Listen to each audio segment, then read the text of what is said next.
Hello, I'm Angie Miller from Ryan Miller & Coburn Trial Attorneys. Because of my background with a biology degree, I bring in expertise when it comes to cases of medical malpractice and personal injury. You don't want to fight the insurance companies yourself. Let Ryan Miller & Coburn help you earn the justice you deserve. You can call Ryan Miller & Coburn anytime, 542-2233, or visit rmcattorneys.com. Ryan Miller & Coburn, your Montana attorneys. A little cross collaboration here, do a little Big Sky breakdown, but you're also probably listening on Nuanez Now ESPN Radio because it's a good time. The Big Sky Conference begins actual league play this weekend, so I decided let's get the guy who follows it best in the studio. Samuel Akem joining us here, contributor on Skyline Sports, and also just a podcasting and YouTube extraordinaire. What's up, man? How you doing? I'm good, man. I'm good. It's an exciting week. This is going to be freaking amazing. Well, you and I were talking off air before, and looking at the statistics and even like the standings right now, you got to have a huge grain of salt, right? Yeah. Oh, yeah. Because, for example, the statistics say that UC Davis is the worst defense in the conference, but they played the University of Washington and they gave up 70 points. Other than that, I think they're fine on defense, right? Yeah. Montana State, I think they're probably one of the best defenses in the conference. Oh, yeah. Their stats are skewed because they went out to Oregon and they didn't get a stop against the Ducks. But guess what? Neither did Oklahoma State or Northwestern. So right. no real shame there. So I don't know. I guess when you're looking at statistics, do you have to parse through it, or how do you go about like analyzing stats this time of year? You go off the eye test. So that's where watching sure. the games and watching the teams is really important, because I can look at the numbers and gather something. Now, with the Oregon game included, Montana State's numbers are still pretty dang good. Pretty good, right? But also, like, I've seen that team play. I've seen how well they can rush the passer. I've seen all the weapons they have. I'm like, that looks like the best defense in the conference. Right. Numbers outside of it, like just the eye test. So I think watching teams is really, really important. And, that's what people in the FCS are always on, the people who are voting and stuff. It's totally. Like, do you guys actually watch these games? Right. Yes, I'm watching these games. Yeah, no doubt. Well, who or what, I guess start with teams, or I guess you can even go personnel too. Is there anybody like that's a group or a position group or even a player or anything like that that's really stood out to you that surprises you so far early on here? Josh Wood is the fact that he was so hyped as a transfer. Yeah. So often quarterbacks that are hyped like that aren't as good as you think they're going to be. No. He's as good as I thought he was. He's as good. I would like him. He's good at Idaho. Personally, I would like him to be a better passer. Yeah. More efficient, more consistent. They've struggled with their pass game early. But he's good. He's a very good player. He's one of the best in the conference. Yeah. The thing that surprised me the most is Sac State. Now, you understand they brought in a lot of talent, but 18 sacks leading the country. 2 of the top sack getters in the conference are at Sac State. Interesting. 3 of the top 4 tackles for loss players are at Sac State. They can rush the passer better than anybody in the conference. And I don't know. I mean, you knew they brought in a lot of talent. Sure. Like 18 sacks? Yeah. In 4 games? Yes. Are you kidding me? Yeah, that's been impressive for sure. Michael Briscoe is a guy you called. Ooh. That doesn't surprise you, but you were right. Yeah, he's a guy that's been tearing it up at Cal Poly. He's put up some big numbers. You so know far. what gave it away to me in that day that I texted you? It was the off season, and I was looking at numbers. I was looking at all the receivers. I was looking at Samuel Batu, and I saw this number that stood out to me. It was like Michael Briscoe was like 22 yards a catch last year. And I was like, well, that stands out. And it wasn't just like, oh, he caught like 10 passes. No, he caught like 20, 30 passes last year and had 20 yards a catch. I'm like, no, this is an explosive receiver. Right. And to see it pan out the beginning of the season, I'm like, oh, yeah, like it checks out. The probably, I think, biggest surprise to me in terms of the teams in Montana, I'll give you a couple here. I think at Montana State, it's Cole Taylor. Oh, yeah. Is that number – so who's number 45? Cole Taylor's 34? Cole Taylor's 34. I've been trying to figure out – because 45 stood out to me too, and I keep not going to the roster. It might be the number – the second Greeby brother. No, Greeby's 10, right? Yeah, you're right. You're right. Greeby is 10. Hold on. I'll tell you exactly who number 45 is. That's who stood out to me too. But no, Cole Taylor, my goodness. He is – He's a Mack truck, man. He comes downhill. He's fearless. I'm really high on him. Oh, 45's Hunter Parsons up front. Yes. Yeah, no, Parsons is playing great. He is like old school in that we hardly see this anymore, where there's a guy who's good, who's out of school, and he's playing behind a bunch of other guys that are better than him. Waits it out. And they stay until their senior year, and then the senior year comes around, and oh my gosh, this guy's awesome. Where's this guy been the whole time? Well, he was just playing behind Brody Greeby. Defense player of the year. But Parsons is awesome. He's been like a guy that's flashed during spring ball a couple times. And Vegan said he had his best game as a Bobcat against San Diego, and I think he followed it up last week with a highly graded game as well.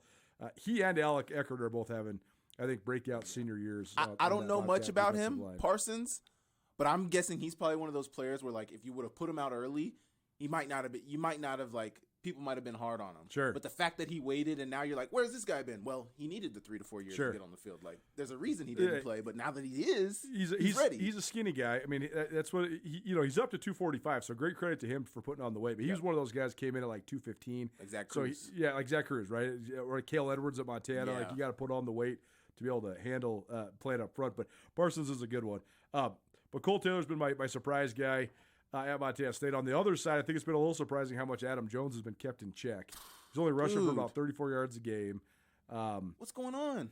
I think it's a bigger problem with their line. I think there's a lot of things that are going on. I think it's a new offensive scheme. I think they have a reshuffled offensive line. I think that Adam Jones had offseason surgery and he didn't play during spring ball. Ankle. Something like – so I don't know what it was, but something that kept him out all spring. So I think that's probably – and then the other thing is, like, last year, defenses are keying on Tommy Millott. They're keying on Scott Ray Humphrey. They're keying on Julius Davis. They're keying on Taco Dowler. They're keying on Rohan Jones. They're keying on all these guys, and Adam Jones gets to be the freshman nobody knows about. Now Adam Jones is the preseason player of the year, and everybody's like, we got to stop 23. So I think he's getting loaded up on too. Also, I think, like, and this may be taken as a dig to Adam Jones. It's just a factor of the situation, and we see this all the time.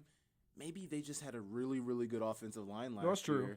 And you could put me and you could get 1,000 yards behind that. I also think that Jones and Millott both stacked huge stats last year because the Cats had so many gash plays, and so much of that's Marcus Weir because he could get out in space and he could get initial contact to the guy in front of you, shed off of that, go to the second level, hit another guy, and all of a sudden, boom, you're off to the races. Also, Tommy's such a game changer as well. 100%, man. Like, how often did Adam Jones just get a clean running lane because everybody went where Tommy was going to go? That's the option in its essence, and Millott was so good at that. When it comes to the Grizz, to me, I think that probably the biggest surprise guy has been the quarterback. It's been Ayat, man. Yeah. Because I think that Montana knew coming in that they brought in all these transfers, but Sullivan Tulipupu and Peyton Wing and Elijah Tolbert and Micah Harper and Diesel Wilkinson, those 5 guys, and probably Hunter Peck. I think they knew those 6 guys had to hit. And they did. They all hit. They're all good players. They're all starting. Some of those guys are great players. Yeah. But it's Ayat that, to me, early on, he looks like a real deal player, and I think that's. I don't know if it's a surprise because I've been high on his talent, but it is a surprise that they let Ayat cook last week. That was a little bit of a surprise to me.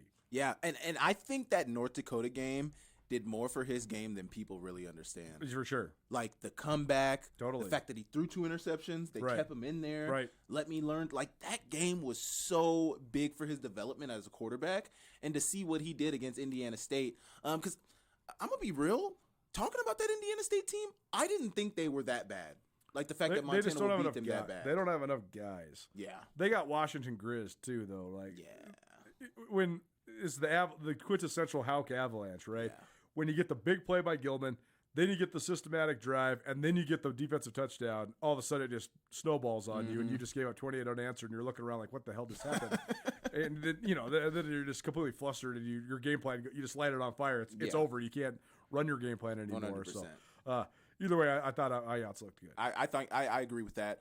There's been a lot of surprises for me on their defense, but Ayat is the biggest surprise to me because we knew, like you said, we knew that he had the talent, but having the talent and actually displaying it and doing it on a consistent basis is something else.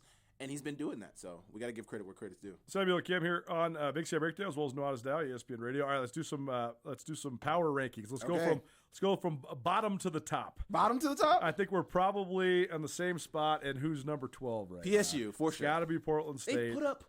I posted this week 23 points so far this season in 4 games. They're getting outscored 184-23. They played BYU, correct? They played Hawaii. They played Tarleton State. They're a wagon. Who's the number 3 team in the country this week. Their scheduling is brutal, man. It's so brutal. Because it was this way last year too. Totally. And when when you give up 69 to BYU, they gave up like 500 yards rushing.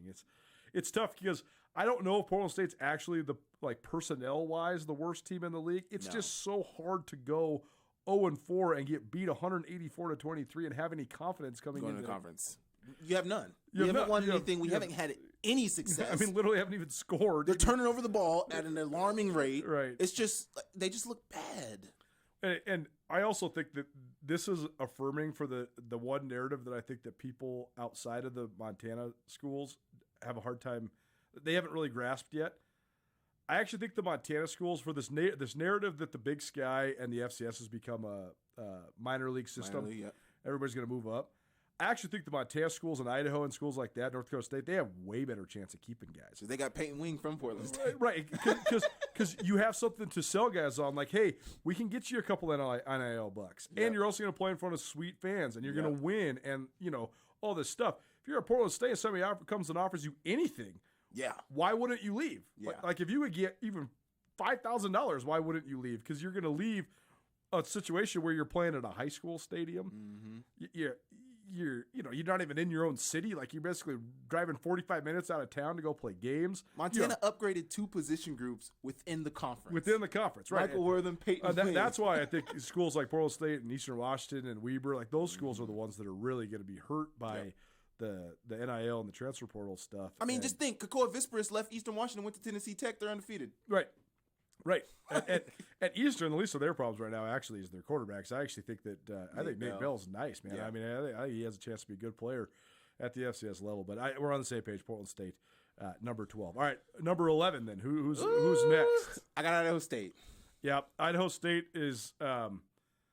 We were watching Week 0 when they took UNLV down the wire, and we were both like, man, Idaho State maybe a little spunky. Yeah. Here's how it spirals out of control on you in the Big Sky, though.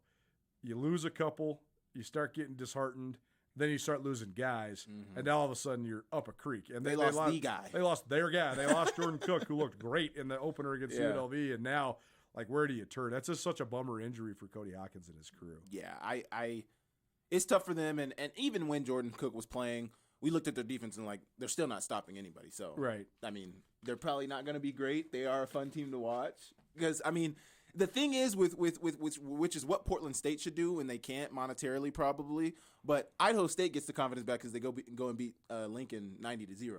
Right. So it's like, man, I wish those games would be outlawed. Here's the thing, man. If you're gonna play an NAIA, at least play a good one. Are they NAIA? They're NAIA. Okay. If you're gonna play an NAIA, and especially if you're in Montana or Idaho, Play Tech. Play Tech. Play College of Idaho. Play Southern Oregon. Play like a Frontier Conference school that actually has real scholarships and stuff like that. Yeah.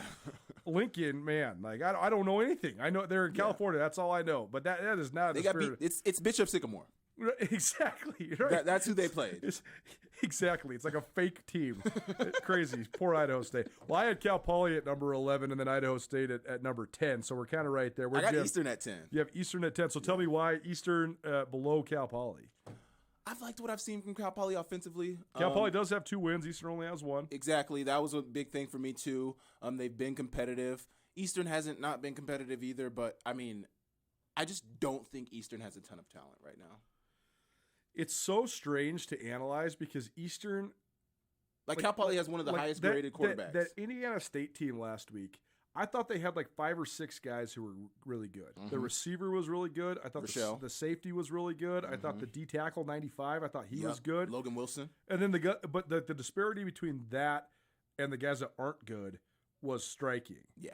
Eastern just has a whole bunch of like okay guys, but nobody is like great. 95. Michael Wortham. And also nobody is like super bad either. Yeah. That is such a weird dynamic to me. It's like their whole program just took like one notch down. Mm-hmm. Like they just used to get elite players, and now they just get not quite elite players. Okay players. And they're just okay. Like they're okay across the board. Like their offensive line is okay. Yeah. Their defense is okay. Mm-hmm. They play hard. And that's the they thing. Just don't have dudes. That's what I was saying yesterday on Akem's analysis when I was recording, is it used to be Eastern Washington was always good on offense. Right. They're going to have terrible defense. They're going to outscore people. When they had Eric Berrier, they had the best offense in the conference. They couldn't stop a soul. Now it's that their offensive talent is not great. It's okay. Sure. And their defense is still terrible. So it's like, where do you go with this team? They're not going to win a lot of football games. I think this game this weekend is going to be a game where Montana State gets their legs underneath them, and I think they're going to boat race them. All right. Next, who'd you have at 9? Weber State. I had Weber at 8. So here's I had Portland State, Idaho State, Cal Poly, Eastern, Weber. You have Eastern at Weber Eastern at 10, Weber at 9. Okay, so we're like basically our bottom tier is basically The bottom same. is kind of just. It just is what it is, right? Yeah. Okay, so let's not spend too much time talking about them then, because I do think this is like a 2-tiered league. Right? Davion Godley is the only person you should talk about at Weber. There's State. like 7 teams that still I think that could be in the mix for playoff teams, and I think that 7. I don't think Weber's one of them. I think Northern Colorado might be in there, man. I got Northern Colorado. I got Cal Poly at 7. You got Cal Poly at 7. So tell me about the difference between Cal Poly and Northern Colorado, because Northern Colorado should be 3-1 with an FBS win. They got straight robbed against. They got Colorado robbed. State. That was a touchdown. That was a touchdown. Straight That up. was a touchdown. Everybody in the league was talking about it. Poor Northern Colorado, because they don't have hardly anybody that covered them, so nobody can make us think about it. But all the coaches in the league were talking about it. Like Brett Meekin talked about it totally off the cuff at his press conference. Just said, "Man, I think they got robbed." I watched so many angles. I'm like, where does the ball? Where? Where is the discrepancy? Totally. Home cooking right there. There was. But I like Cal Poly a little better because they got some good pieces at Northern Colorado. I think more so they're a full team. I think at Northern Colorado. They have some weapons and the main weapon I'm thinking of at Cal Poly is the quarterback. They have one of the highest rated quarterbacks in the Big Sky Conference right now, in Ty Diefenbach. I think that's how you pronounce his last name. I like him, and that's kind of what gives them the notch over Northern Colorado for me. Okay, Northern Colorado though. Here's one dynamic that I think that it's interesting to discuss. So many programs in the Big Sky had this loss of all of these great super seniors because of all the extra eligibility with the COVID years. Yep. So UC Davis is trying to replace this four-year starters like Miles Hastings and Land Larson, and Montana State's trying to replace 4-year starters like Brody Grebe and Tommy Millott, and on down the line. You already know the narrative. That's been the thing. Northern Colorado didn't have to replace hardly anybody because all they did was recruit a whole bunch of freshmen and sophomores the last couple of years, threw them to the Wolves, took their lumps, got their butts whipped. They got one of the best safeties in the conference. Cam Chappa? He's sweet, man. I like the couple of their receivers I think are good. More than anything, though, they got a good coach, and to me, they're actually playing together. They're playing together more than almost any team I've seen so far. I think their talent's still only mid. One of the best offensive linemen in the conference, too. Their center. Which, dude, Northern Colorado hasn't a great offensive lineman ever. Like, I cannot, I bet you that Northern Colorado has not had a first-team all-conference offensive lineman in my entire time. This might be the first year. Seriously. Like, that is astounding. They've never had one single guy that broke through like that. But they do. And that's where I think that they're making strides. They got a good coach, but more than anything, they actually have continuity. Like that, they look like a team that knows what their identity is, or where their roles are, more than almost anybody else in the league. They don't have nearly as good. They're going to piss a lot of people off in the conference. They are, man. And if they go win 2 or 3 conference games, it won't surprise me. They're going to put a wrench into the conference race, though, because they'll beat one of these top half teams that we're talking about right now, and it'll be like, oh, how did that happen? But it'll alter the race. It'll alter the playoff race and the Big Sky title race. Seeing Northern Colorado on their schedule, every coach is like, that's the one where we need to really, like, make sure we're buckled down. Totally. Because they may still be towards the bottom of the conference, but no win is going to be easy against Northern. Like, you're not just going to walk in and, we're going to beat Northern Colorado by 40 today. No doubt. It's not going to happen. All right, I had Weber at 8 then, and I had Northern Colorado at 7. Who do you have at 7? Yo, Sarah. What up, E? What's going on? Man, those are some nice medals. Yeah, man, these are hard to come by. Yeah, well, I've got 2 of them. Well, that's nothing like going to March Madness, though. We did go to a national championship. Okay, guys, whatever. Let's just get on the Montana party bus and head over to Press Box for lunch. Yeah. Nuanez Now and Skyline Sports, covering Montana athletics and the Big Sky Conference better than anybody. The Montana Party Bus and the Press Box are also proud supporters of Montana athletes.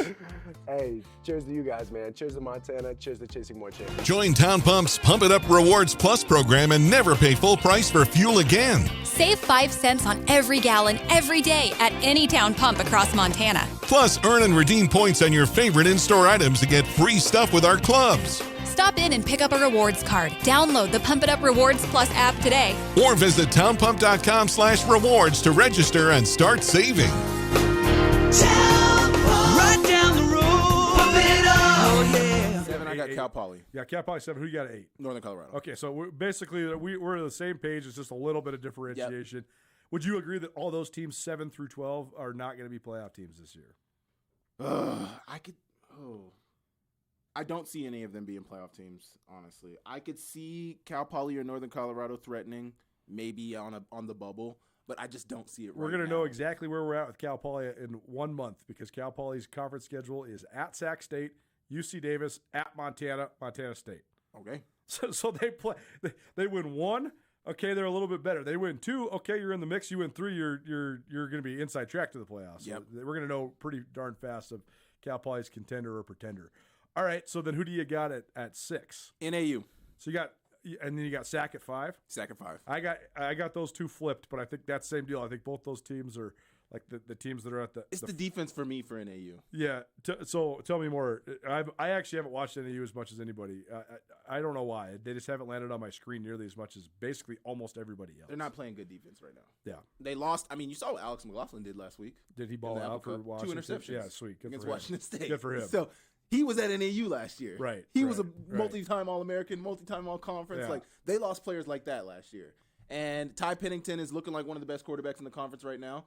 Their run game hasn't really showed up at NAU. Yeah. So those are the concerns for me. I mean, you look at Sac State, they can run the ball consistently. Right. Cardell Williams looks really, really good. They figured it out a little bit, passer. too. Something happened because that game against South Dakota State, all the zone read stuff they were running, the quarterback did not want to keep the ball whatsoever. At all. But now they changed quarterbacks. Cardell Williams. Yeah, so that helps because you have a guy that's a willing He's ball running carrier. the offense. You can run the offense, and it makes it so much better if you're Sac State. Because it keeps those DNs honest. Totally. I thought Sac State was dead in the water if they were going to roll with that other dude at quarterback. I thought they were going to be like 2-9, no chance because you can't operate. Like South Dakota State didn't have to make any sort of reads; they were just destroying the running backs in that game. Amazing decision by Brennan Marion and them to put Cardell Williams in. No doubt. And he's played phenomenal. Stack's been great. They were okay against Mercyhurst, but they were great last week against Central Arkansas. So 90-something points in their last 2 games. Yeah, that helped me turn the corner on Sac for sure. So then we got the same top 4. And so do we though? Well, we got the same 4 teams in the top 4. Yeah. We got the same 4. We got the same 4. I got Davis at 4. I got Davis at 4. Okay. I do think Davis is still a work in progress. It's not surprising to me that they've been sort of all over the map with their results. Yeah. They looked great against Mercer. We were watching in week 0. Then they didn't get a result in that game. That's a bummer. But also Mercer was making a push. Yep, Mercer was making a push late in that game. I'm not surprised that they've sort of had these nip and tucks with Utah Tech and Southern Utah. Those teams are getting – Utah Tech is a good club. You knew that Lance Robinson wouldn't have gone there unless he knew he could make some noise there. I mean, dude was the DC at Stanford for 17 years. He knows how to coach defense. Knows football. Like, he coached all sorts of NFL guys. Like, Stanford has fallen off now. Yeah. But they were great when David Shaw was there. I mean, they were perennially competitive, and I mean, they had all sorts of dudes. If you've been at Stanford for that long, you know what you're doing. So it's not surprising to me that Utah Tech has been better. I think Caden Pennick looks like a freshman. Yes, he's had some really good moments. Yes. But it's up and down. Yeah, it's up and down. He's really athletic, though, man. Oh my gosh, now one thing that UC Davis might have the best unit in the conference is Carter Vargas and Jordan Fisher. Yeah, great running backs. My goodness. Yeah, they're really good. I mean, when you sit behind Lan Larison for so long. It's underrated the way that they've recruited running backs, too, man. Like, Gabe Manzanares was an awesome player. Gilliam? Alonzo Gilliam was great. And, of course, Lan Larison's an NFL guy, so they've been really good at running back for a long time. That's underrated. People think of Davis as quarterbacks all the time, but they've had good receivers, too, but running back has been underrated. One thing with that UC Davis squad that I don't think is as good as a lot of people thought they would be is their offensive line. Right, because they had the most veteran returners. And we haven't seen it yet. We haven't seen it yet. It doesn't look like that. Okay, let me ask you this. The only offensive line I've watched so far this year that's looked good to me is Idaho. Yeah. Because Montana State looks out of sorts. They got talent. Fleischman's league, I think. I mean, he's like borderline league at least. Good player. But he's playing out of his position right now. You need to play with power tackle. And they're playing their power guard, JT Reed at center. So there's a little bit of continuity flaw there.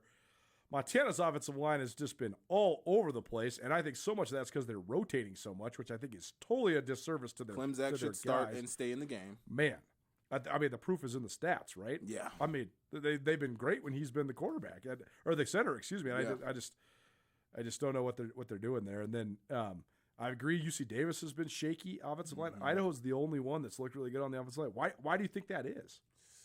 Is it you could say it's just because of continuity and veteran guys, but UC Davis has that. Yeah.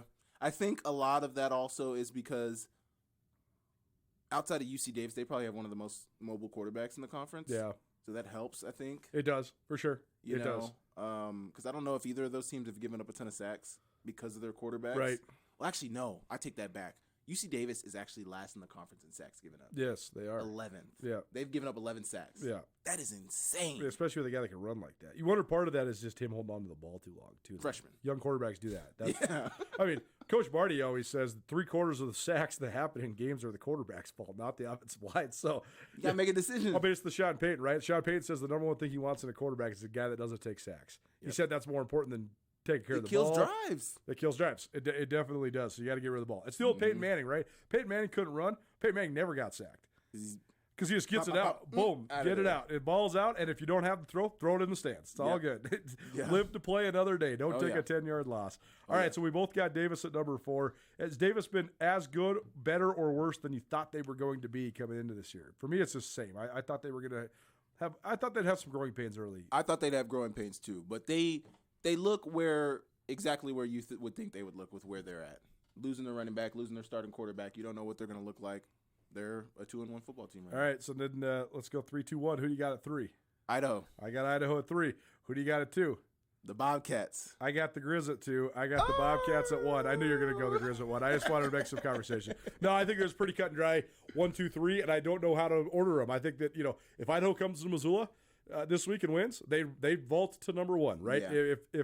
I think Montana State, it's going to take a couple more weeks for us to be able to affirm their actual performance in terms of wins and stuff. Play some good comp. Because of the schedule.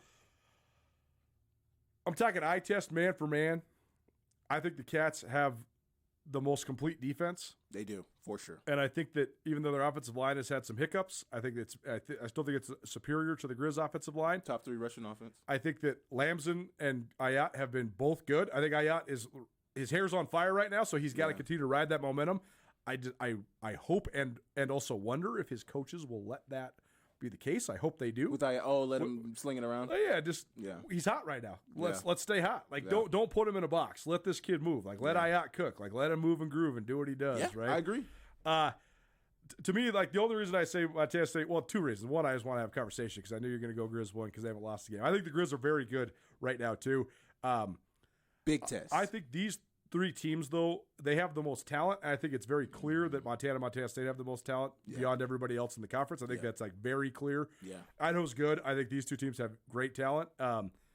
So, it really just comes down to performance. But the 2 factors that have me rank Montana State ahead of Montana is just the battle-tested nature, even though they did lose their first 2 games. Man, they looked like a potential national championship contender against South Dakota State. I think the defensive line is going to give a lot of people trouble all throughout the league. And I also think that it's fortified because even if they lose a guy, they got a bunch of depth. I think that helps. And I think the offensive line is just a little bit better than the Grizz at this exact moment. That said, if you want to argue with the Grizz, I totally get it because I think that the Grizz, they have the best offensive skill talent of anybody in the conference. It's just a matter of will the coaching staff be willing to truly employ that for the entire duration of the season. Here's a good question pertaining to Montana State. Is Mercyhurst good or was Montana State bad on Saturday? I think Mercyhurst had the cojones to come in and play a complete bleed the clock game to lose by as little as possible. If you only got 6 possessions in a game and you kick a field goal at the end of the half in one of those possessions and you have a turnover on one of those possessions, they had a chance to make that literally the only you could only beat that other team by 31-0 is the maximum you could beat them by when you have that few possessions. Yeah. So basically, they scored 2 less touchdowns than what they were supposed to do. Again, I'm not making excuses for the Cats. Mercyhurst came in there with a full-on game plan to let's get on the bus and get out of here as soon as we possibly can, and not lose 57-13 like they did a year ago. Yeah, because they've slung it around against all the other teams they played. I also think that there's just the human nature, right? You played Oregon at Autzen Stadium, and you played on national television in front of the biggest crowd in Bobcat Stadium history against the national championship contender. Yeah. And then you got the taste out of your mouth. You got your first win in forever when you beat San Diego, and then you have a letdown. I don't know. I mean, I think they were also messing around. They played every different offensive line combination. Colson Kuhn was in the running backs rotation instantly. They weren't even waiting. Scored a long touchdown. Man, he got hawked from behind, man. Yeah, I know. Poor guy. When it broke open 2 years, you could tell he was and then he tripped. The turf monster got him, and then he gets tracked out from behind. That looked bad, though, because it was yeah, totally, man.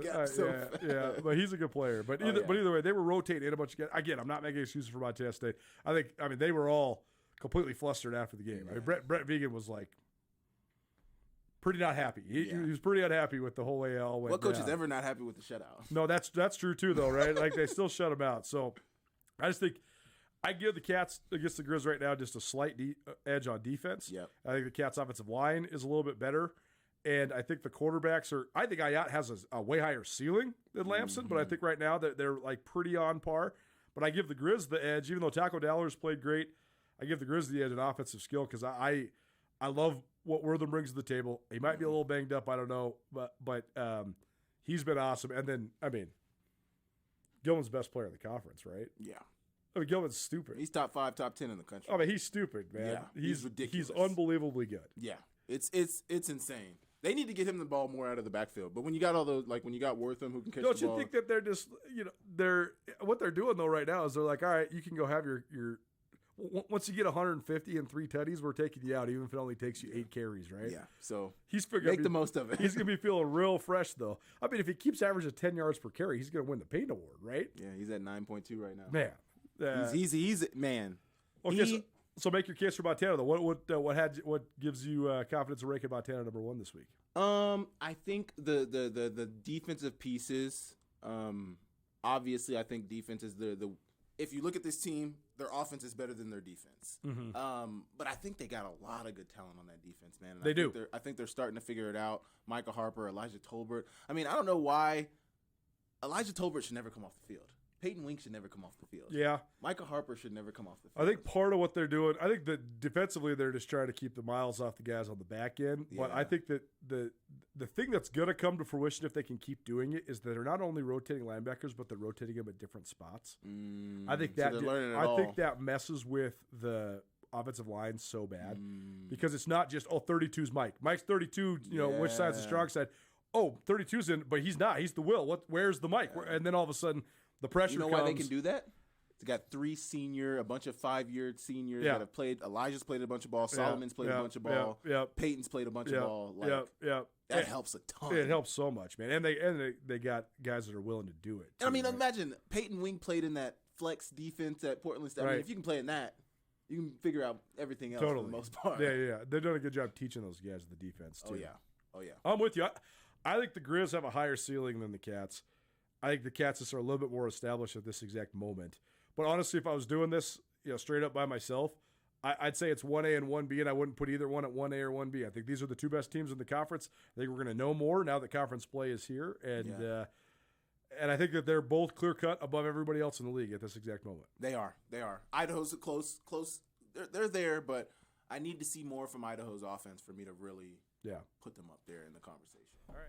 Thanks so much for listening to the Big Sky Breakdown podcast series and for tuning into our Skyline Sports YouTube channel. If you haven't already subscribed, please subscribe to both the podcast and all your various podcast hosted networks and to the YouTube channel as well. Thanks to our great partners, including Ryan Miller and Coburn Law. Ryan Miller and Coburn are ace attorneys, each with different expertise. Paul Ryan, the master when it comes to DUIs. Angie Miller, excellent in medical malpractice. Abigail Coburn, federal drug charges. She's the one you want defending you. They can help in any and all sorts of criminal defense cases. They have a live answering service that's available 24 hours a day, 406-542-2233. You can also visit rmcattorneys.com. Ryan and Miller and Coburn, your Montana attorneys. Let's hear from RMC right now.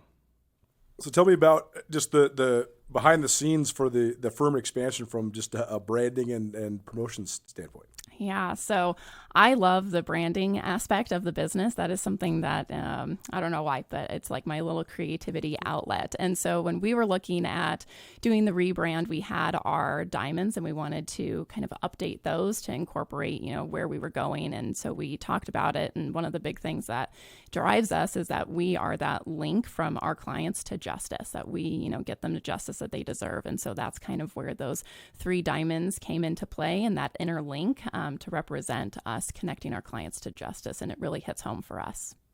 Is a will you marry me in your future? Or maybe you do it all over again.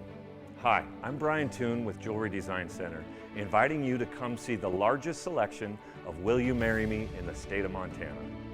The brightest diamonds of every shape and size, unique settings built to last, and skilled jewelers on site offering free sizing and maintenance for life. because that's how long we want to be your jeweler.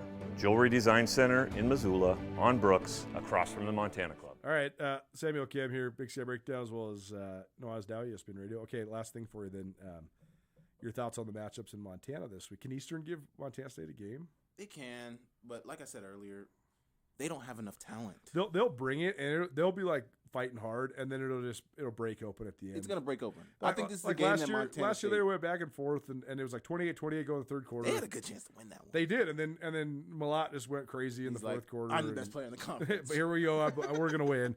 That was also in Cheney, though. Yeah. Last time the Eagles were in Bozeman, they got just embarrassed. Yeah, So- I truly believe this is going to be the game where the Montana State offense figures it out for the season. Yeah. Like, we've been kicking it around all season long. Defense has been holding us down. Yep. It's time for us to pull our weight. And Lampson's going to have a game. Dowler's going to have a game. Adam Jones may reemerge. I think all of the offensive pieces are going to eat. And I could see them putting up 40 to 50, 60 points this week. All right, Saturday night. Looking forward to this one. The showdown. Battle for the Little Brown Stein on national TV. Big Sky After Dark. Chase Daniels calling it. It's going to be sweet, man. I think this is an awesome matchup. I think it's going to be a great test for both these teams. So what do you think of just Idaho coming to town? First thing, on the Grizz? I love when people who have never been to Wild Grizz come to Wild Grizz. So the fact that yeah. Chase Daniels is going to get to see a game like this in Wild Grizz, I'm very excited for him. But especially a night game, man. A night game against a rival. Oh. Well, I mean, everybody's going to be all the way off Turned the chain, up. dude. Turned up, right? Yeah. Stay hydrated, kids. Please. Drink your water. But either way, it's going to be a fun night in Missoula. I like Montana in this game. I think it ultimately comes down to the run game. Can Montana if Montana is struggling to stop the run game, yeah, Idaho has a really good chance of winning this game. I think there's a scenario where Idaho does good in the run game and still loses because of the fact that, it can't just be all in the run game. You have to exploit the passing game. But I think, because that secondary of Montana has been had, if Idaho is eating in the run game and then the pass game is also able to get over the top, there's going to be trouble for Montana. Yeah. But I do like Montana in this game because of what we've seen from their offense. But Idaho's defense is not just cupcake either. Totally. So I think it's going to be a close game. It's a rivalry game. But I like Montana. I like Montana to take it. I think Montana needs to take advantage of the talent advantages that it has, especially when they have the ball. Yeah. I think Idaho's going to have a hard time taking away all the weapons because Montana has a ton. Yep. But you got to lean into that. Montana had more offensive weapons than everybody last year, too, and they just had a really hard time leading into that. Yeah. They didn't use them. They didn't use them. You got to use them. Yeah. You got to let your quarterback be the guy to make the decision of how you're using them, right? Yeah. You got to let him get going. So, to me, that's the main factor is exploiting the mismatches that you do have when you have the ball. And then on the other side, if you're Idaho, you got to be able to control the chaos a little bit. Control the clock, because when the Grizz get rolling defensively, they just mess teams up so bad because teams get sped up and they're all out of sorts and That's nobody when the can fans block. get into it. Right, and nobody can block anybody, and it's just a complete pandemonium. If you can just stay within yourself and chip away, you can stay in it, right? I think that could be something we see because, man, Giovanni McCoy was incredibly poised as a quarterback. Was. I mean, even as a freshman when he came in here and won, incredibly poised. Is Josh Wood that? Right. I know he went to Washington State, but, how loud – they're on the quarter system. Was Washington State even in school yet? How loud was that game? Right. This is going to be something you've never seen. Well, I don't also know if you ever saw this at Fresno State. Washington State has, not one bit of offensive abilities, right? I mean, they got beat 55-7 by North Texas, man. Yeah. That's what happens when you bring everybody from. I mean, yes, South Dakota State was good, man. This is the Pac-12. I mean, it's a total side note. But how much do you think Jimmy Rogers is thinking? Shoot, man. Yeah. Should I have left here? 59-10 to North Texas. Man, you got no resources there. South Dakota State, you got all the resources. They don't care about football at Wazoo. What are we talking about? Especially now that they're not even in the same league as Washington or Oregon, it's crazy, man. Hello. Anyways, I'm just very excited because I think this game could go a couple different ways. I think we could have a slobber knocker where it's a tight game and nip and tuck, and either team could win. I also think that the Vandals could come in and Montana would have something for them and get overwhelmed. You got a first-year head coach coaching in Missoula. It's a pretty tough task, man, especially when everybody's going to be all the way to the absolute maximum tilted by the time this game rolls around at 8:15. Oh man, Man, it's going to be exciting. It is going to be exciting. We'll just have to wait and see. And this is what I'm so excited about. We're finally going to get to, I think early on in the non-conference schedule, you always like, oh, where are these teams at? Where are these teams at? Where are these teams at? Well, we don't know until we get to conference play, till they're playing more FCS competition. Now we're going to get to see Montana. Yep. Now, the beauty is we did see Montana in a ranked game, and they won. Right. And that's a North Dakota team that a lot of people think is really, really good. Totally. So I think that bodes well for Montana. The fact that they have played a ranked opponent at the FCS level and won at home, it's going to be good. But also, to talk about the home schedule, I think it'll be interesting to see what Montana looks on the road since they only play 4 on the road this year. No doubt. Is it a situation where it's like they're really good at home because they've only been at home, and right. then when they go on the road, it's like, what is this? Totally. We'll see. That's a conversation for a We'll different see day. when they both head out of town. Montana State on the road next week. Cats in Flagstaff and the Grizz in Pocatello. But That'll for be a this good week, one. we got Big Sky openers here in the state of Montana. Samuel Akem Colter Nuanez. Thanks for being here, dude. Yeah, man. Ooh, I can't Good job. wait. That was great.